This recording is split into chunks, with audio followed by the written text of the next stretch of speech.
In today's video, I'm going to teach you how to run ads on Meta Business Suite. To get started, open Meta Business Suite and head to the ads section. This is where you can manage existing campaigns and create new ones. So it's the main area you'll use for advertising. Once you're there, click Create Ad to begin the setup process.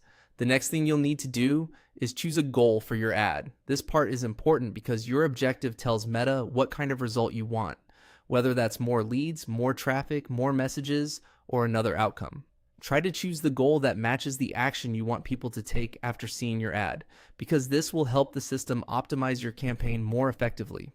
After selecting your goal, move on to adding your media. This is the visual part of your ad, and it plays a big role in grabbing attention. You can use an image or video, depending on what works best for your offer or message. When you reach this section, click Upload to add your media file from your device. Once the file has finished uploading, click Select to confirm the media you want to use in the ad.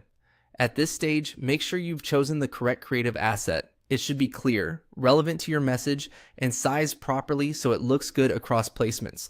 Taking a moment here can save you from having to edit the ad again later. Next, check the other ad requirements before publishing. This means reviewing the rest of the setup carefully. Make sure everything included in the ad is complete and accurate, such as the creative selection and any remaining required fields shown on the screen.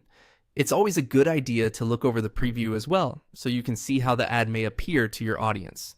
When everything looks right, click Publish.